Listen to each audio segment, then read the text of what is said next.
안녕하세요. 건강프라임 김아렌입니다. 지난해 5월 두산베어스의 후렌코프 선수가 어깨 이두건염 진단을 받아 경기에 빠지게 된 사건이 있었는데요.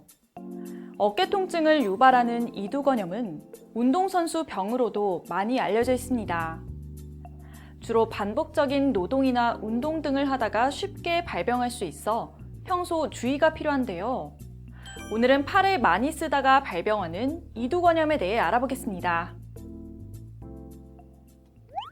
이두건이란 흔히 알통이라 부르는 근육인 이두근과 어깨 관절을 연결시켜주는 건을 말하는데 어깨 전방부에 위치하고 있습니다. 이두건은 팔을 들어올려 바깥쪽으로 외회전시키고 던지는 등 팔의 다양한 운동 기능에 사용되죠.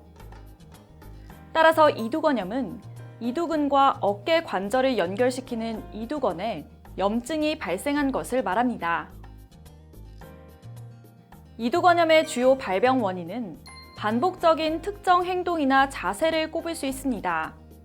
가령 반복적으로 힘을 가하는 노동이나 무리한 무게를 이용한 웨이트 운동, 또 여성의 경우 호르몬에 의한 근육 감소, 그리고 외상에 의한 충격에 의해 나타날 수 있죠.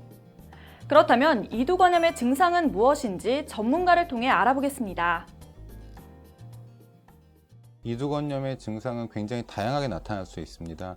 하지만 간단하게 말씀을 드리면 어깨 전방부에 발생하는 통증이 이두건염의 대표적인 증상이라 할 수 있고요.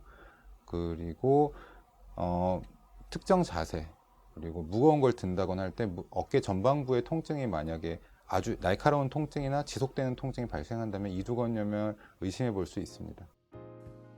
이렇게 이두건염의 통증 유형은 사람마다 다르게 나타나지만 대부분 팔을 위로 올릴 때 어깨 앞쪽에 통증이 느끼게 됩니다. 증세가 심해지면 식사를 할 때 수저를 입으로 올리는 간단한 움직임도 힘들 수 있는데요. 통증은 있지만 일상생활이 가능한 경우에는 조기에 치료를 한다면 금방 호전될 수 있으므로 병원을 방문해 진단을 받는 것이 좋습니다. 이제 이두건염과 관련된 몇 가지 궁금증들을 살펴보겠습니다. 첫째, 이두건염이 통계적으로 잘 나타나는 사람들이 있나요? 그렇습니다. 먼저 직업적 특성이 가장 큰 영향을 주는데요.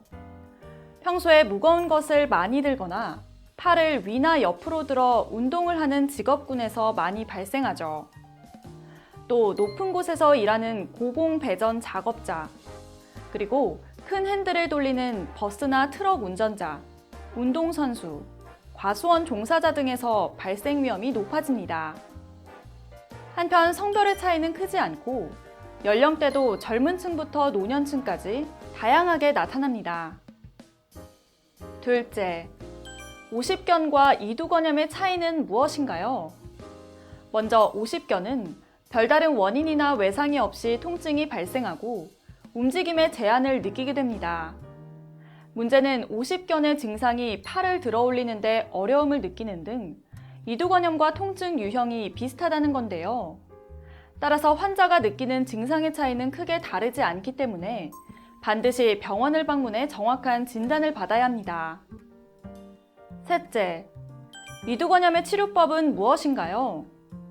초기에 급성 통증이 발생했을 때는 간단한 물리치료나 꾸준한 스트레칭, 그리고 얼음찜질 등이 통증 완화에 도움이 됩니다. 그럼에도 불구하고 통증이 지속된다면 이두건 주변에 스테로이드나 기타 주사 약제를 주입해 염증을 가라앉힐 수 있죠.